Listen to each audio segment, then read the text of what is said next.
I'd like to just say good evening. It is once again an honor to welcome you to the 6th annual Bryan ISD Education Foundation Hall of Honor banquet. And of all the events that I'm privileged to be a part of, I will tell you, there's nothing like being home, and there's nothing like being with you guys at the Bryan ISD. This is one fabulous event, and I'm honored to be back with you tonight. I'll be serving as your MC again tonight. As you know, these things can drag on until 1 a.m. That's our record, but we will have you out a lot earlier tonight if you just do stay on the schedule, eat very fast so we can get our program underway. We have an exciting program for you recognizing some of Bryan School District's best dating back to the graduating class of 1958. Now, for those of you that know, I generally do not read the script as is provided to me. I will read this next sentence exactly as it was given to me for tonight's event. It says, each year I am impressed with the caliber of honorees, and this year is certainly no exception.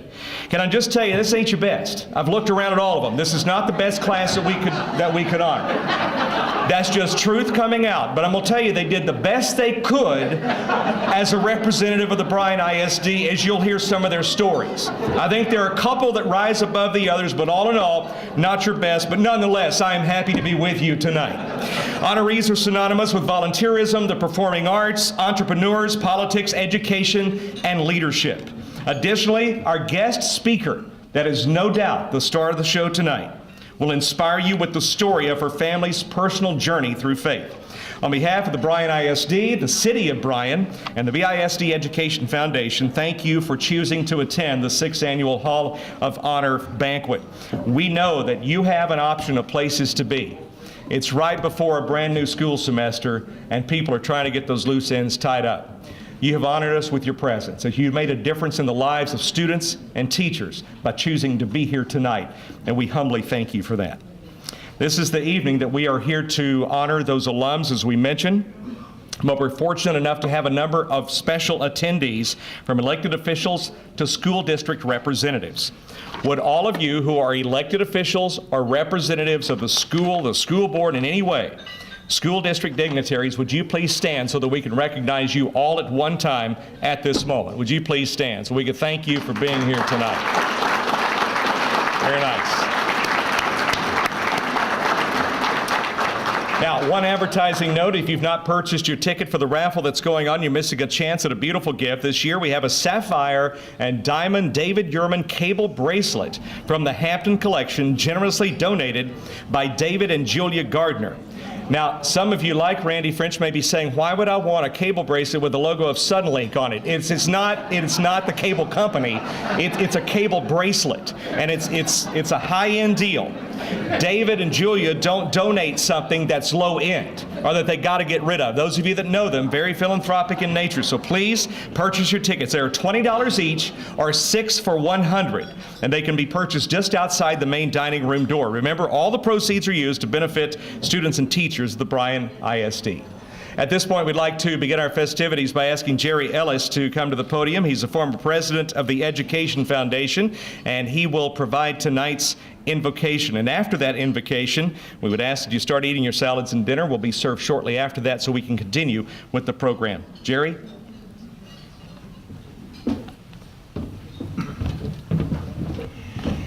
Let us pray together.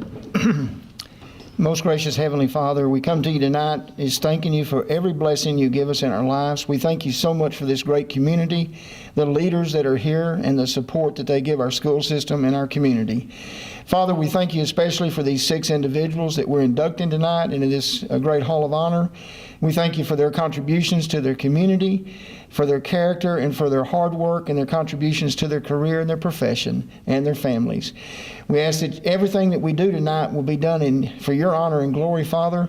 We pray that you would bless this food to the nourishment of our bodies in your service. Forgive us when we fail thee, for it's in your name we pray. Amen. And I, too, want to thank each of you for being here this evening. Let me also pause to thank the underwriter and sponsors of this year's Hall of Honor, Tim and Travis Bryan of the Bank and Trust of BCS, give them a special thanks as underwriters of this program.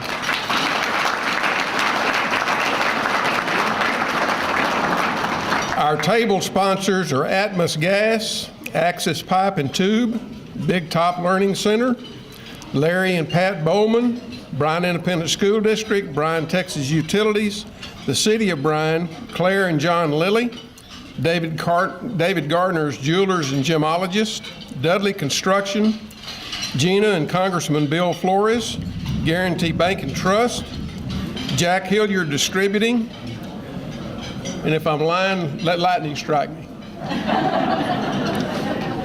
Johnny Cangelosi, Roofing and Restoration Services, State Representative John Rainey, PBK Architects Ron Bailey, RE/MAX Bryan College Station Tim Ware, Stafford Barrett Commercial Brokerage, Stylecraft Builders, Thompson, Derrick and Craig PC, Tom and Carolyn McDonald, the Traditions Club, Trey and Stacy Parks of Merrill Lynch, Trish Thornton Havel, RE/MAX Bryan College Station, Wells Fargo, and Wells Fargo Risk Management. Please allow me an opportunity to tell you a little bit about the Bryan Education Foundation.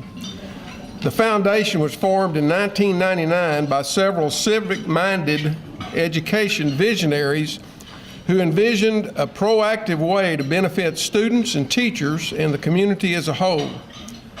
The Education Foundation provides financial assistance to creative and innovative district education programs that might otherwise go unfunded. This past year, we spent $32,000 on teacher classroom grants. The foundation also provides scholarships for graduating seniors. This past spring, the foundation awarded $90,000 in scholarships. In summary, the mission of the Bryan ISD Education Foundation is to assist the Bryan Independent School District in achieving excellence. And ever since the foundation began, that pursuit of excellence has been led by one person.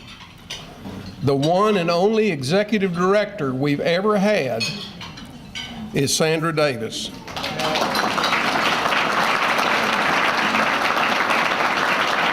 That soon will be changing as Mrs. Davis has announced her retirement at the end of the year. The good news is that will call for another celebration at a later date that you'll hear about, and we invite you to make plans to celebrate when that time comes. But at this time, I'd like to ask Sandra to stand, and let's give her a big hand.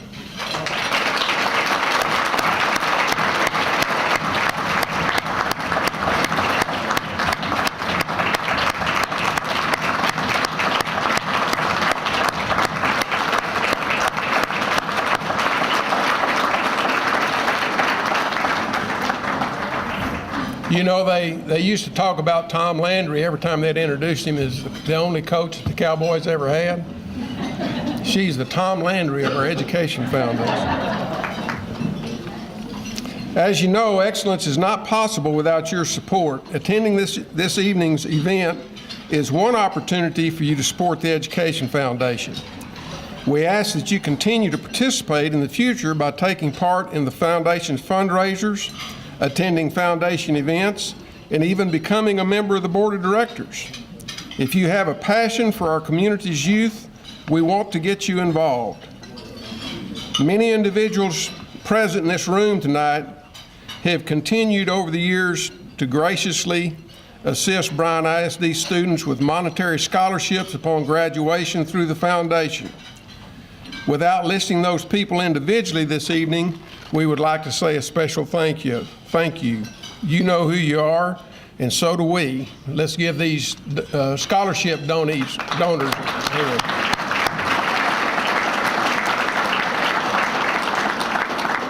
On behalf of the entire Education Foundation Board, thank you again for being with us this evening. I know you're going to have a good time recognizing some special people tonight and hearing from our guest speaker. Enjoy the evening, and now welcome Congressman Bill Flores, please.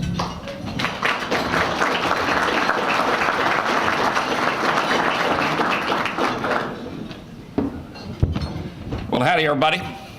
So y'all are in for a special evening tonight. And I wanted to start out by saying that Gina and I have been thrilled to be part of the Bryan ISD Foundation for the last 6 years. Gina is a former teacher, and so we know the value of education for our communities, and so we are thrilled to be supporting of the foundation. Today, how many of you have seen Miracles from Heaven, the movie? Okay, me too. How many of you men cried during that movie? I did. But anyway, so you're in for a special treat tonight. I usually don't admit I cried in movies, but I admit that I cried in that one. CHRISTY Wilson Beam is the author of the New York Times best-selling book, Miracles from Heaven. Her book was adapted into a major motion picture starring Jennifer Garner and Queen Latifah, and has been praised as the inspirational movie of the year in 2016. CHRISTY is sharing her message of hope, faith, and overcoming life struggles as an inspirational, sharing her message of hope, faith, and overcoming life struggles as an inspirational speaker to audiences of all walks worldwide. CHRISTY was born and raised in Abilene, Texas. She graduated from Hardin-Simmons University in 1995 with a degree in education. And believe it or not, it's funny how things work out. From 1996 to 1998, she was a teacher at Ross Elementary School right here in Bryan ISD. Yeah. So what's not in the script here, another intersection that is kind of fascinating when we talked about inviting CHRISTY to speak, is that her husband is fighting Texas A, class of 2000, and went to vet school here, and that's the reason CHRISTY was teaching. She was putting him through vet school. And they've been married 21 years, and they're the parents of 3 wonderful daughters, and you're going to hear about her family. So I'd like to welcome CHRISTY up to give an uplifting memoir about testament to faith and family, and we're honored to have her here tonight. Ladies and gentlemen, let's give a warm Brazos ISD welcome to CHRISTY Beam.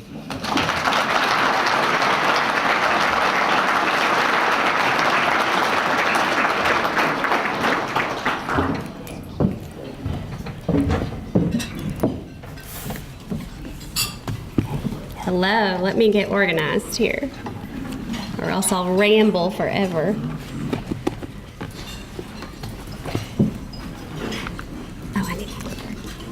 Okay, we'll see how this goes. I can't really see, so hopefully it's going to work. All righty. Thank you so much for inviting me. It's such an honor to get to be with you for such a wonderful event.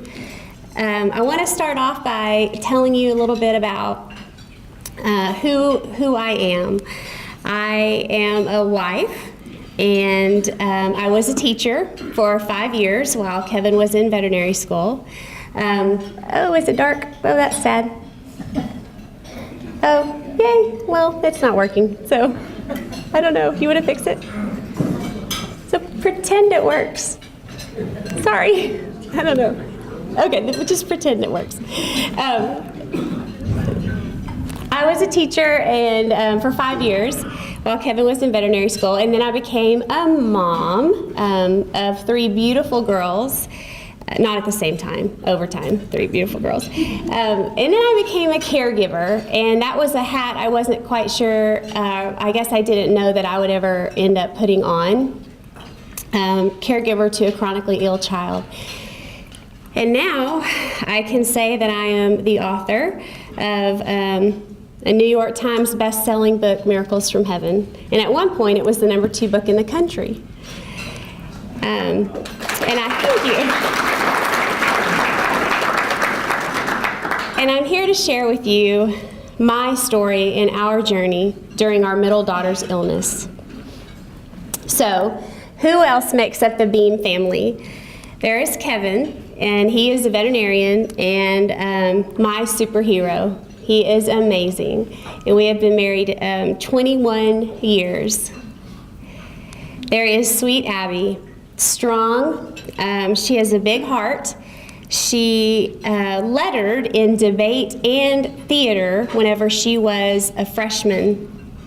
And Kevin likes to make the joke that we are honored to have a child that has not only been rewarded for being argumentative, but dramatic. And then there's sweet Annabelle. She has the sweetest heart, the most gentle spirit, and she is absolutely wise beyond her years. Last, we have sweet Adeline, full of love and life. She is so smart and so funny. I like to tell people that, whenever Abby walks into a room, she kind of owns the room. She's got such a big personality.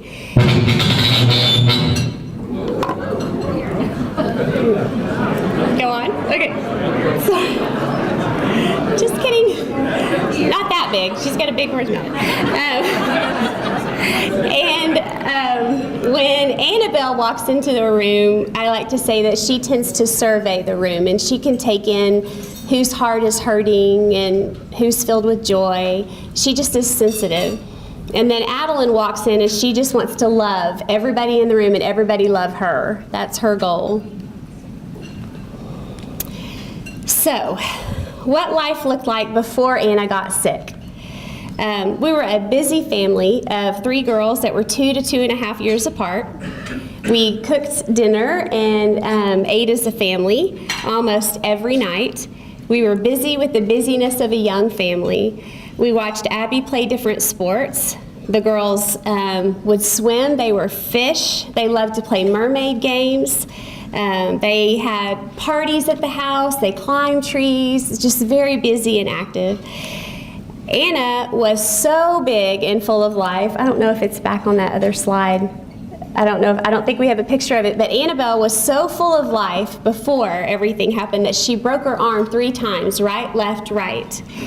And she always wore a pink cast every time. And there was a show called Lazy Town on TV, and she was obsessed with Stephanie from Lazy Town. So she's changed her name to Stephanie. So she's 3 years old with this amazing lisp, and she would only go by Stephanie. And so when she broke her arms and we were in the emergency room, they would come in and say, Annabelle Bean, and she would say, I'm Stephanie. And then they would say, oh, I'm sorry, and leave. And I'm chasing the nurse down going, no, it's Annabelle, it's Annabelle. And whenever Annabelle broke her arm, Abby was teaching her how to jump from the arm of the couch to the middle of the couch. And I hear this going on. I'm upstairs hanging up clothes, and so I hear Abby say, no, Anna, you jump like this. And then I hear her laying on the couch, and I'm, no. And I'm running, and I run over, and I hear Anna splat on our concrete floors. And I'm thinking, and I look over, and little Annabelle's standing there. It is obviously broke. It's broke. Real broke. And I look over, and Abby is in front of her, and she goes, you're totally fine. There's nothing wrong. You're totally fine. Totally fine. And Annabelle's standing there going, oh no, I don't know. It's not right. So so busy and fun and happy and just full of lots of love and encouragement. Our faith, we were very involved in our church. We were involved in small groups, VBS, Wednesday night activities. We love Jesus and we love to pray. And I believed in miracles, but I just didn't think that they would ever happen to me because I'm just an ordinary person. And our marriage was strong, but now I see that then it hadn't truly been tested. So what happened? Anna got sick. No explanation, and our life completely changed. When Annabelle was 4, she started having what we called tummy troubles. And when she was 5, she fully obstructed abdominally. She had 2 major surgeries in 9 days, and we almost lost her. 21 days we went home from the hospital with a whole new way of life and a totally different little girl.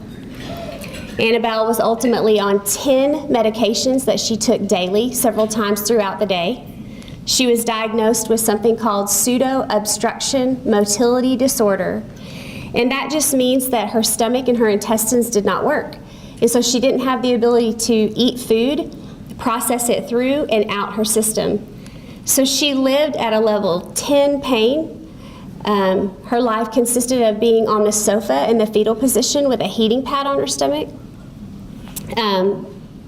We learned how to live life in and out of hospitals, in and out of ERs, procedures. It was hard. We were able to get introduced to the guru of pediatric medicine, gastroenterology medicine, Dr. Samuel Nurko in Boston. So then we began our journey of treatment, flying to Boston every 4 to 6 weeks. No more mermaid games. The girls used to get in the tractor tire, and they used to roll each other down the lane, and they would laugh and giggle, and it was just so fun to watch them be so free and full of life. But they didn't do tractor tire rolling anymore either. No more tree climbing.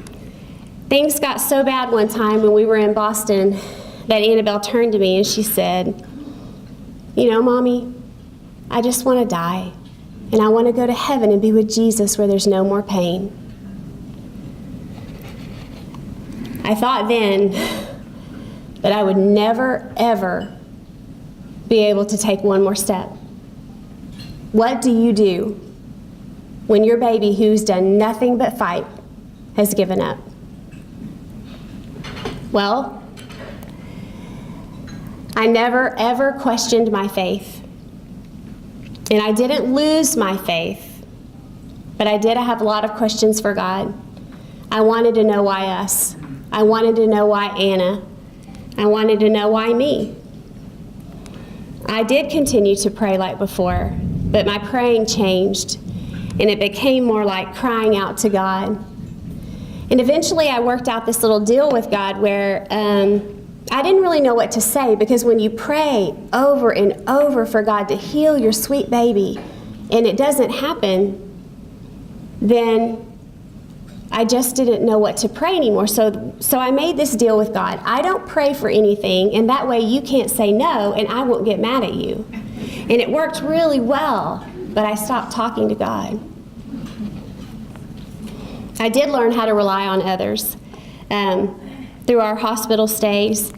I can't even begin to tell you how many people helped us and took care of Abby and Adeline. Nina, who's Emmy in the movie, is my precious, precious friend, and she was there at literally all hours of the night, and so amazing. The mounting bills were just enormous. If you've ever had a chronically ill family member, or you yourself have ever battled any illness, you can imagine what it's like. And then flying to Boston every 4 to 6 weeks on top of it was insane. We started to borrow money, and then we learned what true financial stress really was. Kevin, in his total selflessness, sold his favorite truck. When we're from Texas, that's a big deal. And his Harley Davidson motorcycle to help make ends meet. One thing we did do was count on the prayers of others. There were so many people from so many places that we did not know that would reach out to us through email and say, I heard about your story through my aunt or my friend's aunt or some random connection, and I want you to know we're praying. And I was always so awestruck by that, because how did they know what to pray? I'm her mother. I don't know what to pray. One time my daddy told me that he would every day go out to this tree, and he's a landman, and he would go out to the tree and he would sit under the tree and he would pray that God would heal her. And this one day he said, God, I'm not going to pray that you heal Annabelle anymore. I'm going to pray that you get her to someone that can. And that day we found out Annabelle got into Dr. Samuel Nurko in Boston.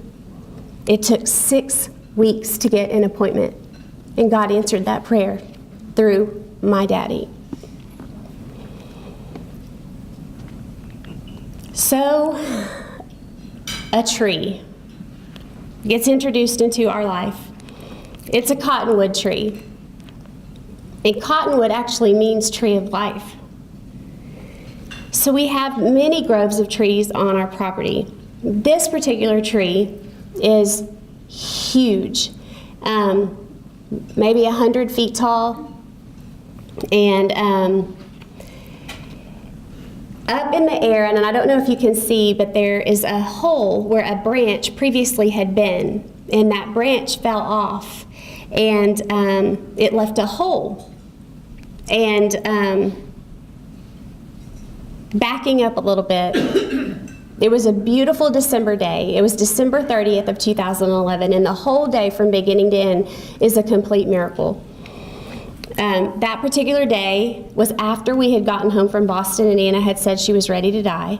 Kevin rallied with the other girls and got them there, and they surprised us and brought Anna and I home. And I was in the process of trying to figure out now how to deal with a chronically ill child and a child who didn't want to live anymore, and it was rough.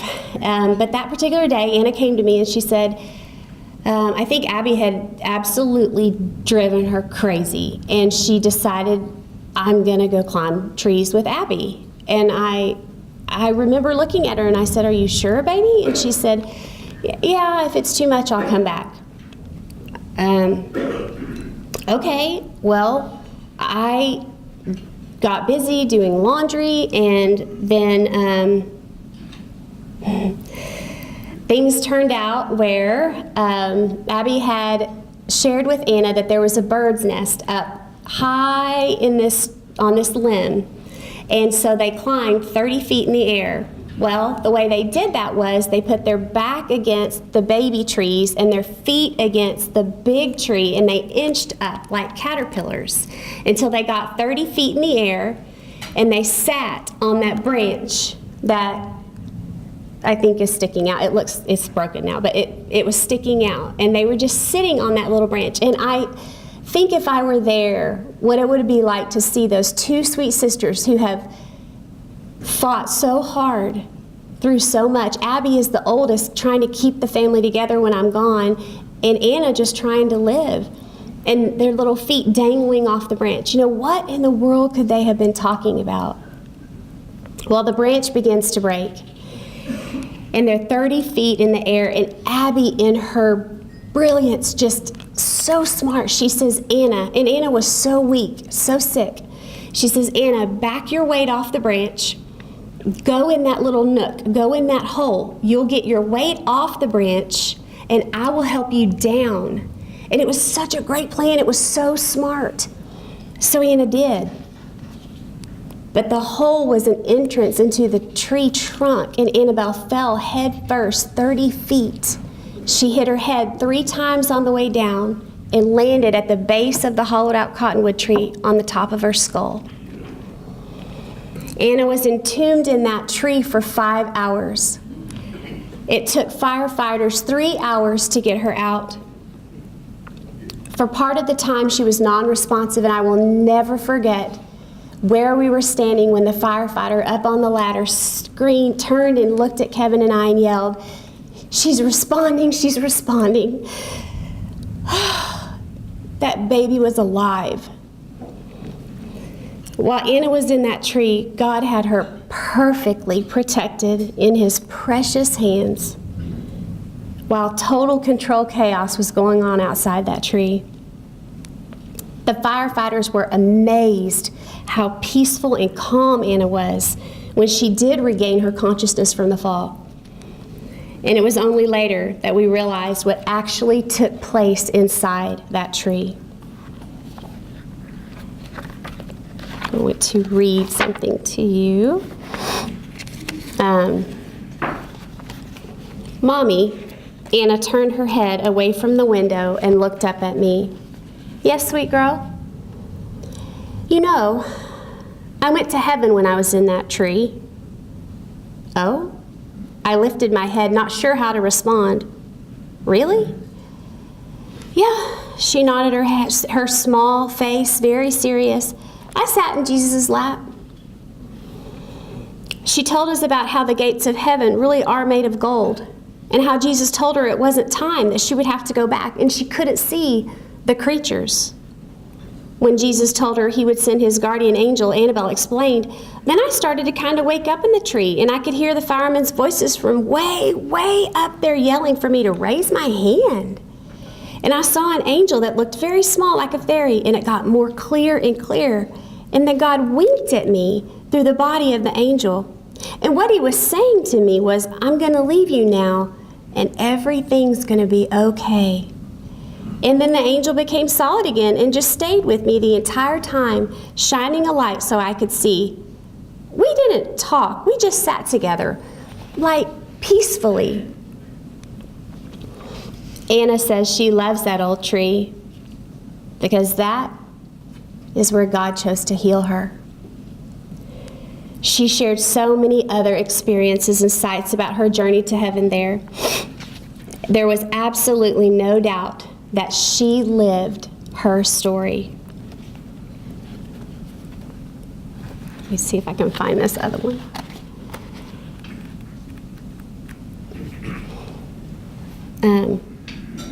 Mommy, the gates of heaven really are made of gold, and they really are big and bright. And I have always thought God has a big heart because he has so much love. And he does, she told me. Mommy, he has a big heart that glows. God's heart was so filled with joy and rejoicing in the truth that it shined with gold glory. And his eyes were like the biggest and most beautiful star in the sky. She was 9 years old. Who knows how old that hollowed out and dead inside tree was, but that tree gave life to a little girl who was hollowing out and dying on the inside.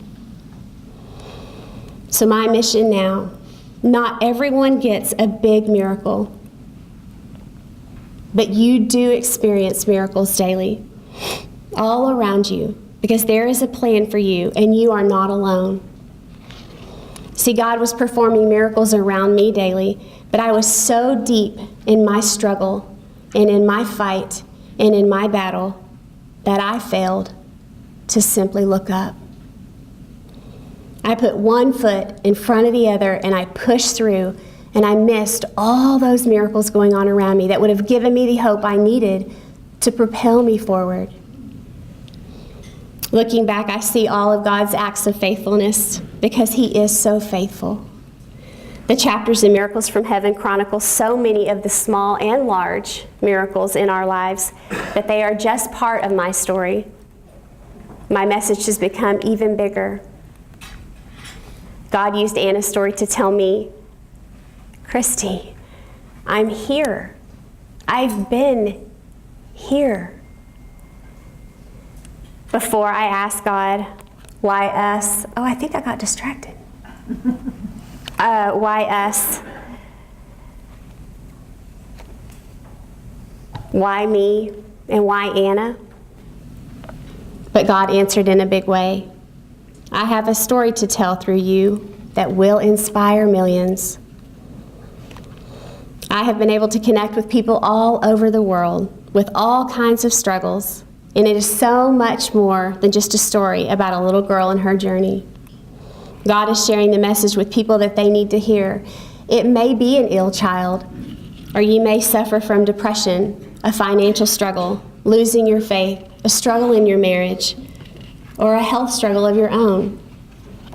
And who would have thought that God would turn a sick little girl's journey into an international best-selling novel, a major motion picture movie, and me, a relationship with Jennifer Garner, who has been so touched by this miracle that it got her and her family back in church. She has allowed this story from the Lord to impact her so deeply that she's wanting to spread that to the generation with her children.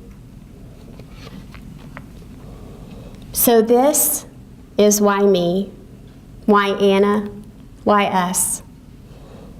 It was his plan.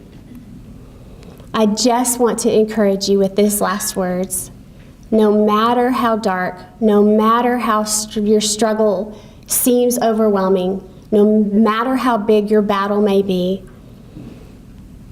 you have to look up, for he is so faithful. Thank you.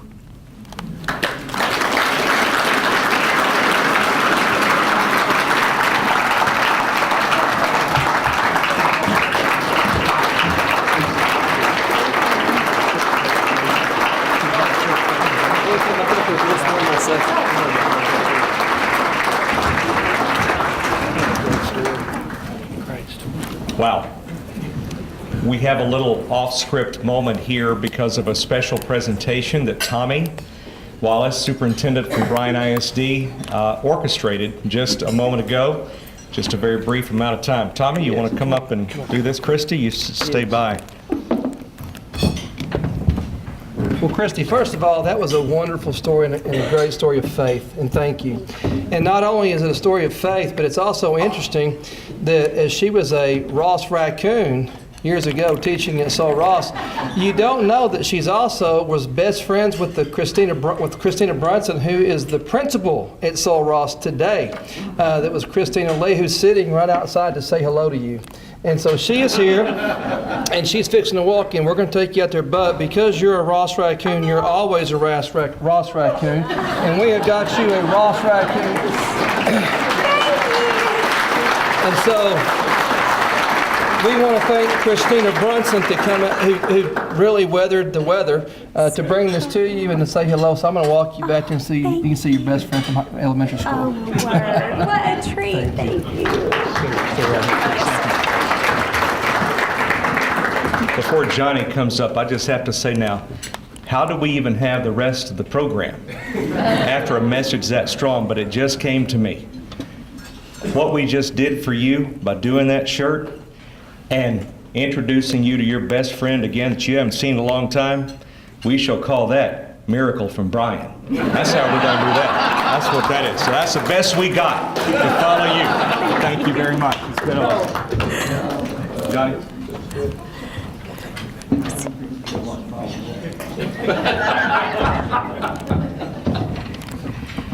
First of all, I'd like to thank Trish for placing me in the program as she did. Thank you, Trish.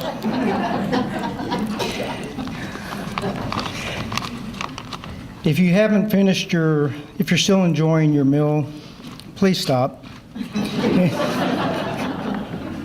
No, please continue to enjoy this evening. I just wanted to give you a little bit of background on the Hall of Honor. I'm Johnny CANEGLOSE. It says here I'm the president-elect of the foundation. I don't know how that happened, but I'm here to give you just a bit of background on the Hall of Honor.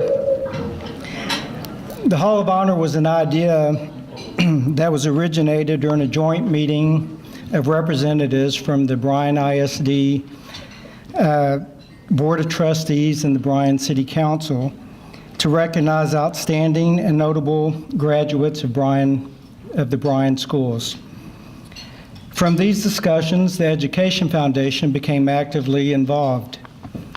From the Education Foundation's perspective, the process begins with the call for nominations. Of these nominations, a committee reviews and selects individuals based on achievement, strength of character, citizenship, and serve as models to inspire and challenge today's students. Tonight, we will honor 6 of these individuals who have done just that. Prior to honoring these individuals, we do, however, need to address some obligatory fundraising items. So without further ado, I invite Buck Buchanan, auctioneer extraordinaire, to auction off several desirable items as well as one intangible item whose true value will far exceed the final bid, as Bud will address. So without further ado, let's welcome Buck Buchanan. I'm going to get you some of these totals as we go. Okay. Buck Buchanan. And Trish will also get you those. How y'all doing out there this evening? Great. I was asked to pass along to you if there's a tie bid. I don't know if we'll have that problem this evening, but if there's a tie bid in the audience, I'm sorry, I asked him to turn the AC down. I do reserve the right to reopen that bid, starting with the last good faith bid between the winning bidders and only those 2 bidders. We have some really unique items this evening. I hope to see you bid often and bid high. What a great cause we have this evening for the funds that they will go for. The first item that we have on the auction block this evening is dinner for 8 provided by the Culinary Arts Department of Bryan High School. Is it Chef Bracera? Is that correct? Y'all turn me loose to pronounce somebody's last name up here. And selected students from the Culinary Arts Department will plan and prepare a meal for you in your home to serve to you and your guests. How many guests are we allowed? 8? You think we could get it to 12? I'm trying to help y'all. All right, started out for me $500. $500. $500. I have 500. Thank you. Now 600. 500. Now 600. Over the deal. Over the deal. Over the deal. Over the now 600. I have 500. Now 600. 600. Over the deal. Over the deal. 1100 now. 1200. 1100 now. 1200. All bids in. All done. Sold your way, sir, for $1,100.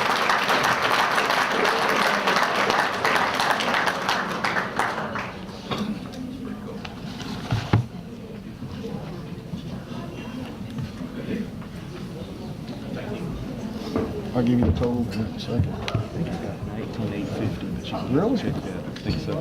Good. Bud Buchanan, thank you so much for all that you do for us year after year. Great job with the auction as usual. We'll get you some totals soon, but very good auction this year.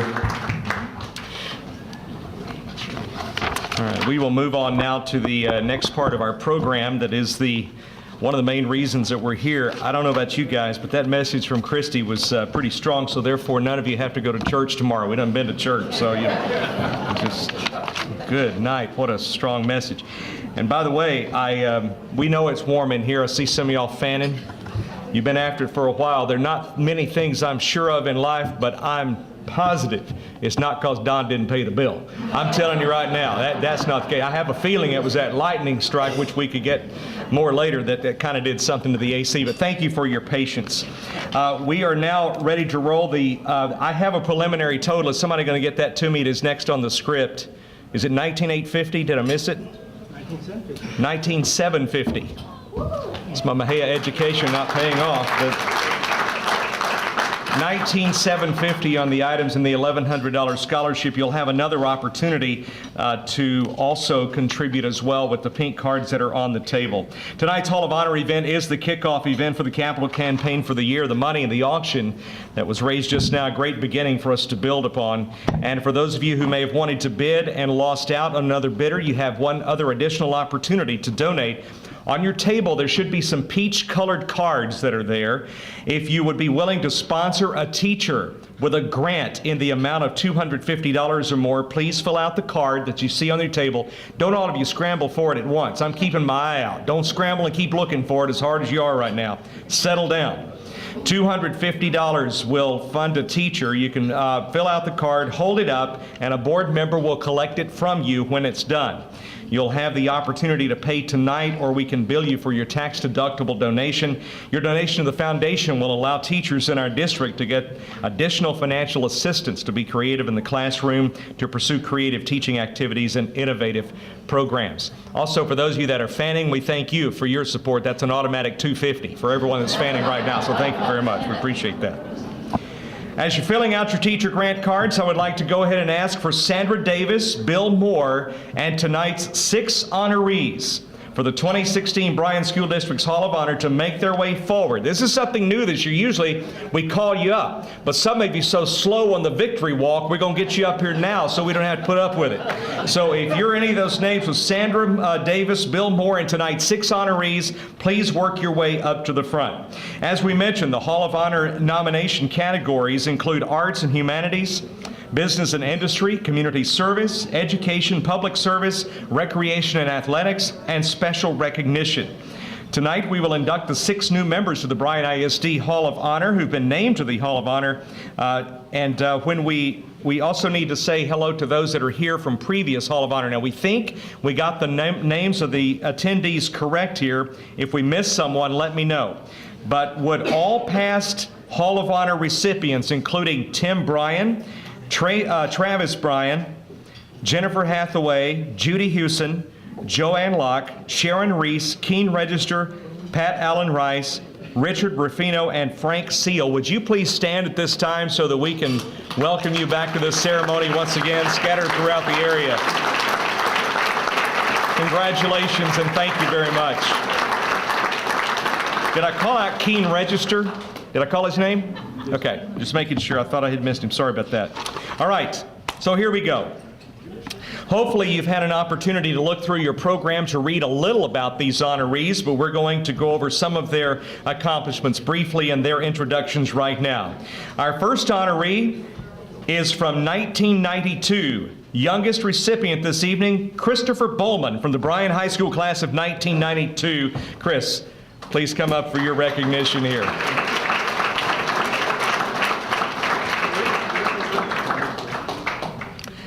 Dr. Bowman currently serves as the Assistant Agency Director and State Leader for Texas 4-H Youth Development.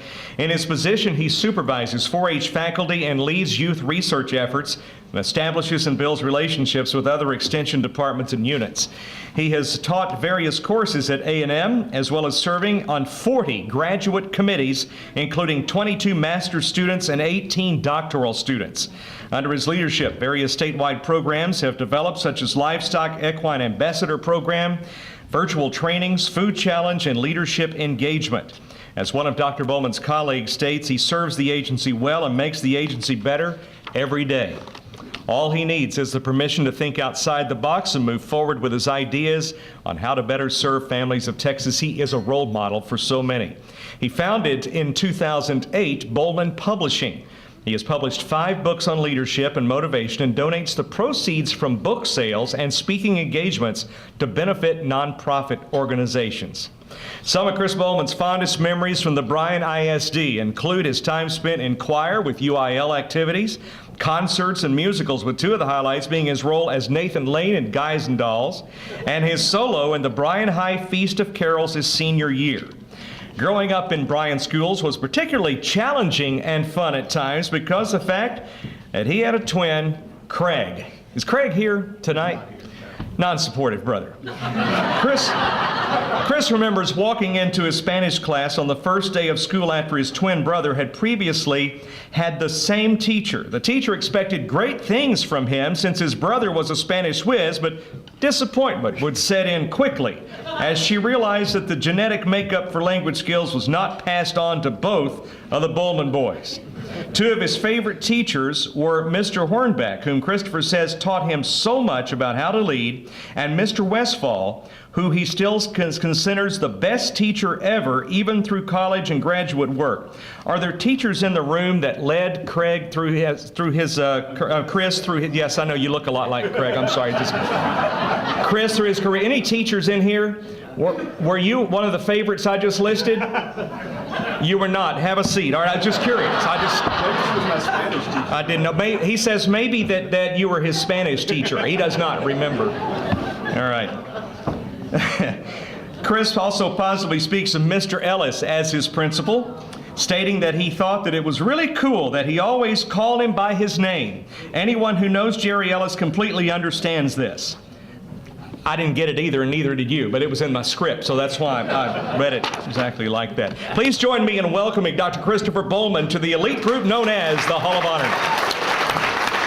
Pleasure. Thank you. Our next 2016 recipient for the Bryan ISD Hall of Honor Award is Susan Miller Holt, the BHS class of 1973. Susan, we have a little presentation to make for you. Susan Holt.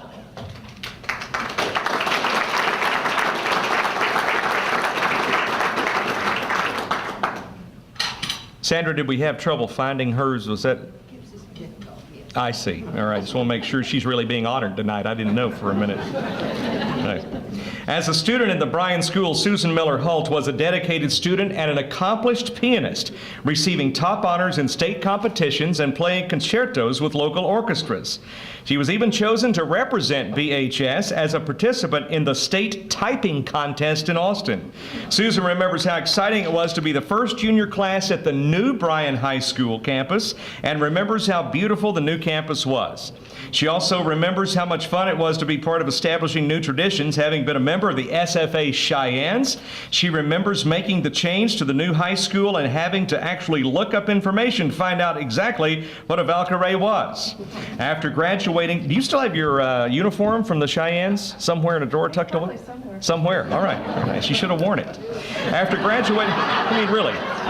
graduating from SMU and getting her master's degree from the University of Rochester's Eastman School of Music, she continued her studies at Juilliard School and Metropolitan Opera, where she coached and accompanied singers and worked for regional opera houses. For the past 23 years, Mrs. Hult has served as assistant conductor and prompter for the Lyric Opera of Chicago. That's right, you're supposed to ooh and ah somebody like this. These are overachievers. All right. For those of you who may not know, a prompter is the liaison between the conductor in the pit and the singers on stage in a performance. The prompter sits in a small area about the size of a phone booth during the entire performance and must practice constant vigilance in case a singer needs help or attention in any way. As a prompter, it is Mrs. Hult's job to know the operas well enough to sing everyone's part with perfect pronunciation and understand every word, whether it be English, Italian, French, German, Czech, or in honor of Chris, Spanish. She must know the score well enough. Where were you when Chris needed you as a prompter? Little did you know, prompter for hire, Susan. All right, Mrs. Hult provides the artist on stage with a constant sense of safety and encouragement, and I guess confidence as well, helping the singers to stay in sync with the conductors. And for those of you locally who don't know what a prompter is, it's the things that some KBTX people can't read very well sometimes. I'm just telling you, that's our version of a prompter. Just calling it as it is. So if you're ever at the Lyric Opera House in Chicago, look towards the front of the stage for sitting in that little black box between the actors and the orchestra, and you'll find the person responsible for keeping it all together. Mrs. Hult says anytime you attend these operas, please come up and I know you, and just wave at any time during the performance. She's always happy to see alums from Bryan. Mrs. Susan Miller Hult, our second 2016 Hall of Honor recipient.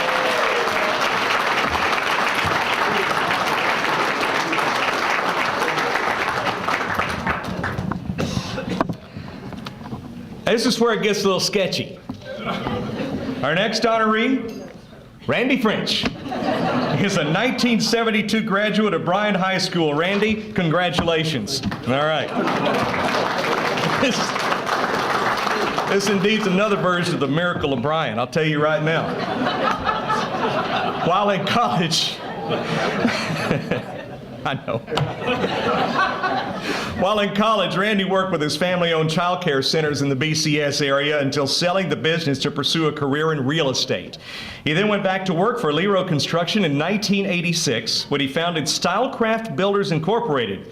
He's successfully grown Stylecraft from its inception, building just 4 homes a year, to currently building approximately 500 homes per year throughout the state of Texas. The key to his success has been his dedication to providing stylish homes with exceptional customer service. He loves helping people realize the dream of owning a brand new quality home and a great value. In 2005, he became a local legend when he was featured on the nationally televised show America's Most Wanted. I'm sorry, it's not right. Typo. I knew better. It's the ABC show Extreme Home Makeover with Ty Pennington's what that was. I'm sorry. On the show, Stylecraft helped in creating the True Blue Animal Rescue located in Washington County, as well as hosting a thank you dinner for over 400 individuals who volunteered on this project. Lifelong resident of Bryan College Station, Randy attended Crockett, Sul Ross, Lamar, SFA, and BHS. He notes that his political highlight of his 62 years was serving as student council president at Sul Ross in the 6th grade. That's right. Every man has a dream. And I will tell you, in the state of the country, how many say we need the leadership that Randy can provide in the White House?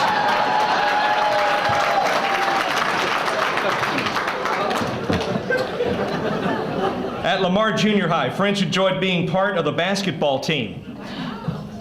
He remembers a day when Barry Nelson had forgotten his basketball shorts at home. So Coach Casey made Randy take his shorts off and give them to Barry, since he played and Randy did not. It was in the day that Randy was known for going commando, so it was quite embarrassing.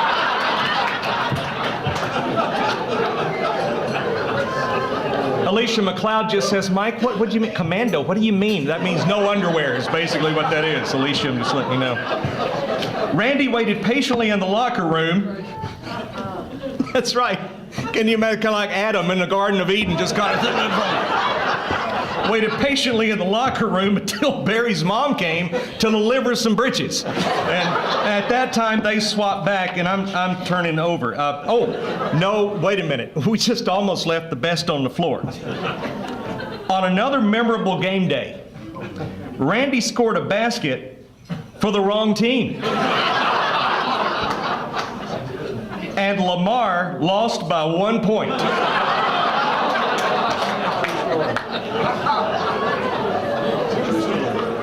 You were that kid. You know, and this next sentence is I told you the script of what they say. This is the most waste of time with words written on any script. Listen to this next sentence. There is no doubt as to why Randy is now a successful home builder instead of pursuing a career as a professional basketball player. Bigger waste of words I've never heard. Some of Randy's favorite teachers include Mrs. Seal and Mr. Todd and Mrs. Mendel. Which Mrs. Seal? Because the one sitting here, was it her? Where? No. No, that was probably a relative, but it wasn't her. Sorry. Who would read each day after lunch and make the story come alive. Please help me congratulate Randy French, 2016 Hall of Honor recipient.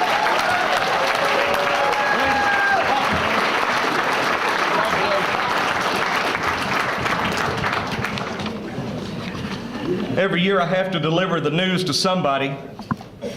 It was a close vote, and John Rainey, you barely made it. It's alphabetical order. It's not in alphabetical order, but I happen to know you skated by 1 vote. Please join me in welcoming our own representative, John Rainey, to the 2016 Hall of Honor.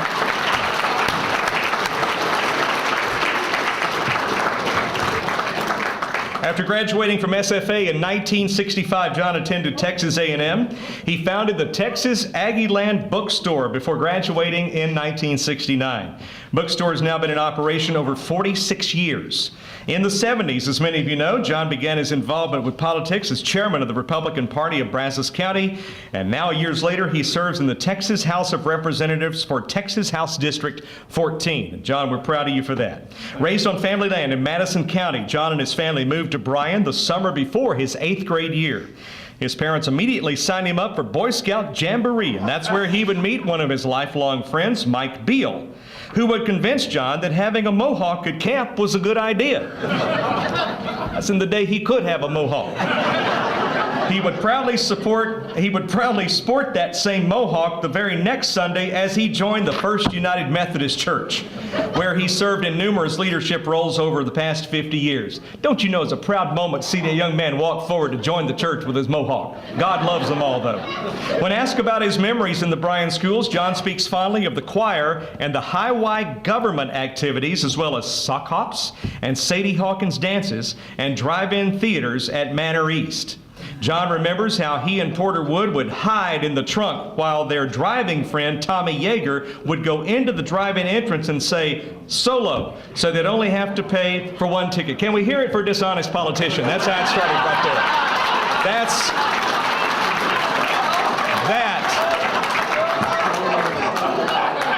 Elizabeth, am I right? Where are you, hon? That's how it starts. It starts in childhood.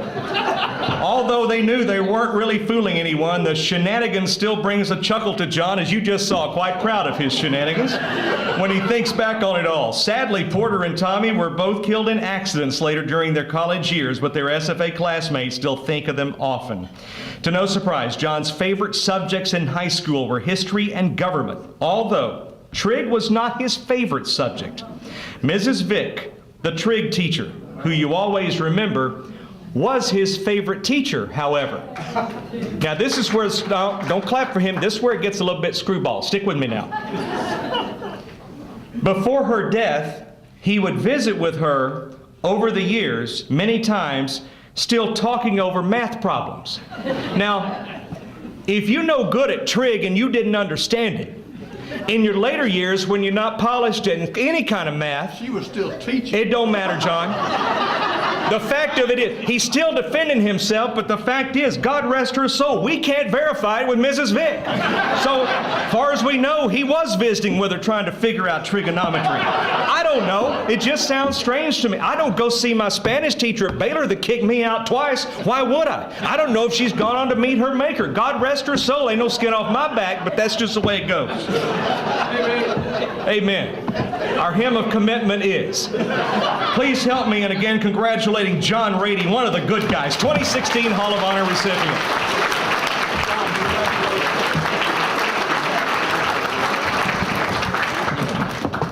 To visit Mrs. Vick, my foot. What a joy that would have been. All right. Oh my goodness. Next, we want to welcome Mrs. Betty Hanks, 1960 graduate of E.A. Kemp High School, to the Hall of Honor. Mrs. Hanks, it is good to have you here.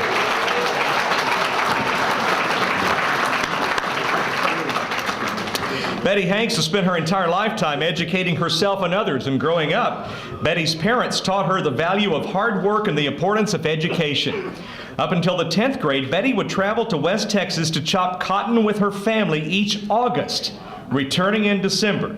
You know a thing or two about heat, I'll tell you right now. Her classmate John would catch her up on all of her schoolwork so that when school started in January, she would not be behind. Betty, did he do the work for you, or did he just tell you what you're supposed to do?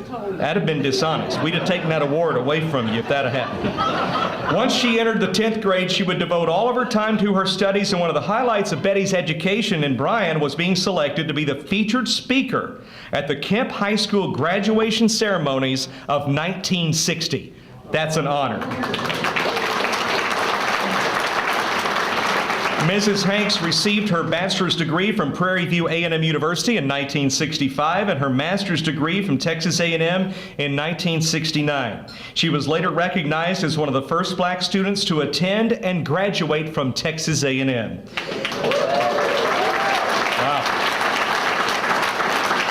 As one looks at Mrs. Hanks' resume, it is abundantly clear that she lives by her belief that children represent the future of America, and that she believes that it is important to prepare them for that future. She's devoted her 50 years developing the minds of early childhood and elementary students.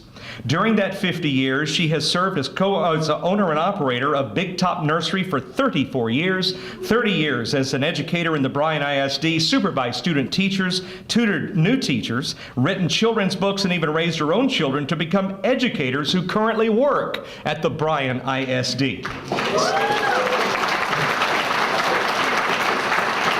Some of Betty's fond memories of her school days in Bryan consisted of homemaking, 4-H, and choir.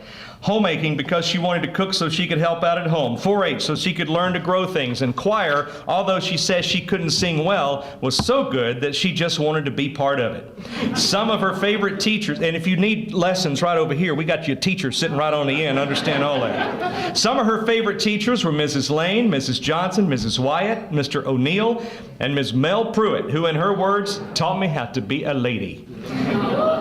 I'll tell you right now, just a little off-cuff remark. God did not create us all equal.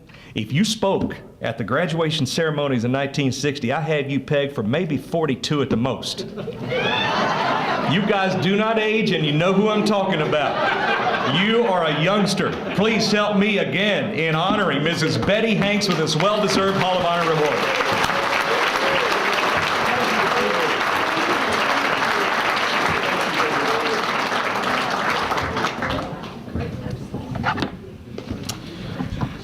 All right. I believe this is the last one, but we didn't save the best for last, I'll tell you right now. Please join me in congratulating Judge Tom McDonald, 1958 graduate of SFA, our sixth and final Hall of Honor recipient. Those of you in this room who've been involved in efforts to build and strengthen the community over the years know firsthand what an impact that Tom has had on our community. His devotion and dedication to improve Bryan College Station have been apparent for decades.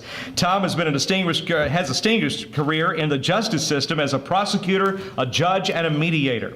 When asked about McDonald, a local attorney listed Tom's attributes to the legal system as fair-minded, with infinite patience, a respectful listener, and peacemaker with an uncanny knack of finding common ground. Another local judge states that the Honorable W.T. McDonald Jr. treats each human soul that comes before the court with dignity and respect, no matter who they are, regardless of their station in life or what they've allegedly done. Growing up in the Bryan schools in the 50s, Tom remembers numerous field trips to historical places such as the San Jacinto Battleground, WW1 Battleship Texas, of which part of that was auctioned off tonight, and historical locations like the Bryan Press Box. He also, well, the new one's looking good, that's the old one. He also recalls certain memorable events such as the morning when everyone arrived at school and the school's old 1947 Ford Army surplus pickup was sitting on the front porch, blocking the front doors and entrance of the high school. McDonald figures that there must have been a high wind the night before. Tom, you're a man of honor sitting on a judge's bench. Do you know anything more about that Ford winding up on the front? The statute of limitations has run. Statute of limitations has run out. All right. He reflects on Thursday night yell practices in front of SFA and April 5th of 1956 when a tornado touched down at Texas and Coulter about 3 p.m. and blew the press box off of Bronco Field. Tom remembers the Bee Association initiation where the initiates were required to dress up for various dress-up days. 2 of those days were Ties with T-shirt Day and Dress Like a Girl Day, which Tom still does at Derby Days, for those of you that go see him. On Friday morning of that week, the initiates were taken to clay pits at 4:30 or 5 o'clock in the morning to jump off the cliff blindfolded. They were then taken to downtown Bryan as the stores were opening so they could ride stick horses down Main Street. In McDonald's own words, quote, "Good fun." Whatever. Pretty sure this wouldn't be happening today in Bryan ISD or any other school district for that matter, according to Tom. And Tom's comments that our school days in a small town were during simpler, less complex times, but we received a good education that we could be proud of. Please help me one more time congratulating Judge Tom McDonald, 2016 Hall of Honor recipient.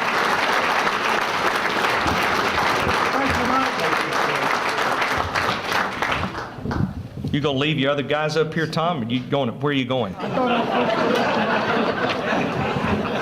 That was my main role when I was working with women's basketball with Gary Blair, keep him from roaming off before the game started. Mike, where's? I don't know. I was just looking around. All right. Okay. Got a game to coach. All right, so what an amazing group of recipients this year. The bar continues to raise with every passing year, and once again, we would like to thank you for the $19,750 that was raised in the auction, and money for the also the scholarship, and then you have the peach cards that are on the table that you might consider doing. And now it is time. We have, oh good, the teacher grants. Thanks to all of your contributions, another $3,250 right here. Thank you so much to the many of you that took time to donate. All right, so now we'd like to give away the David Gardner's bracelet from Yerman, from David Yerman. So I believe we're ready to bring those up, or did you already? Oh, you haven't pre-drawn yet. Let's go ahead and draw the winning name. How many of you bought the tickets that are in the room? Do you think the winner should be present to receive it? It's not going to happen. It's not fair, but I just have to ask every time to find out what kind of sports you really aren't. So. Alicia is going to do the drawing. Oh, are you wearing it? I'm wearing it. Has your sweat discolored it any on the inside before you give it to somebody? I mean, Have you sweat all over it? I mean, everything good? Okay, all right, go ahead. Come on. Let's draw the winner out. Shuffle them up. Do we have another card? Is that why you're waving back there? Elizabeth, you're not, okay. You got 6 cards to put in here? Well, we didn't draw it just now. What? Wait a minute, hang on. Those people have paid already? Well, no, Elizabeth, I don't understand here. Do you need to put these in the drawing? I already got it in the drawing, Mike. Got to pull it out. Oh, and I'm sorry. I thought, didn't y'all? I thought you'd sold some more tickets and trying to cheat 6 poor souls out of the opportunity. Come on, Elizabeth. It is getting hot in here. I'm going to break out into some Nelly in a minute. Come on. All right, and the winner is, it's a Bryan name, I can tell you that. Winner of the bracelet, is she in the house? Sally Fazzino. You here? Sally, where are you? In the house? Come on, Sally. All right. Congratulations, Sally. Alicia will proudly give that to you now and transfer it over. All right.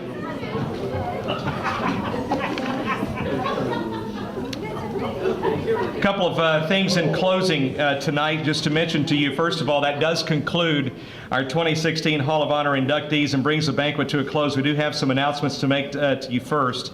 Our underwriter, thank you very much. Travis, Tim, all that you guys have done. I appreciate you being here and your support of the bank and trust and all that you mean to this group and to Bryan. Our table sponsors, Atmos Gas, Axis Pipe and Tube, Big Top Learning Center, Larry and Pat Bowman, Bryan ISD, Bryan Texas Utilities, the City of Bryan, Claire and John Lilly, David Gardner's Jewelers and Gemologist, Dudley Construction, Gina and Congressman Bill Flores, Guarantee Bank and Trust, Jack Hilliard Distributing, State Representative John Rainey, Johnny Cangelosi Roofing and Restoration Services, PBK Architects, Ron Bailey, REMAX, Bryan College Station, and Tim Ware, Stafford Barrett Commercial Brokerage, Stylecraft Builders, Thompson Darrigan Craig PC, Tom and Caroline McDonald, Traditions Club, Trey and Stacy Parks Merrill Lynch, Trish Thornton Hovel at REMAX, Bryan College Station, and Wells Fargo Bank, N.A., Wells Fargo Wealth Management. We also want to thank Christy Beam for joining us this evening. A word about Christy. She will be out in the lobby and she'll be signing books, as a copy of her book will be available following tonight's program, again out in the lobby area. Special thank you to the auction donors and a lot of folks that contributed to that. As we brought that up a bit earlier, we have Bill, Gina, and Ben, and Bill and Gina certainly for your kindness with Telluride 2 times. Dr. Diane Lovell Osborne, the Culinary Arts at Bryan High School, and chef for preparing the meal. The floral arrangements from Barbara Volk Tunnel, or Tunnell. Teakwood Writing Pen from Battleship Texas Foundation, and your donations as well. And we thank you very much for that. And of course, to those that donated to our teacher underwriting. Well, we do look forward to seeing you at next year's banquet and participating in another Education Foundation activity. In closing tonight, standing here and watching all of you, it's humbling to see your support for kids. Sandra Davis, I just want to tell you that your work is not done. Where are you, Sandra? Right over here? Yep. Work's not done, as you know. You've always used this phrase that goes for teachers and people like you, that the blessing you never see is the one you leave in your wake.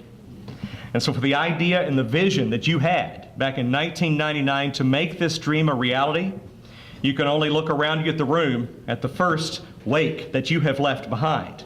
Not to mention the thousands of children for all these years that have felt the impact of what you have done. We're better because of people like you. Thank you once again. Sandra Davis.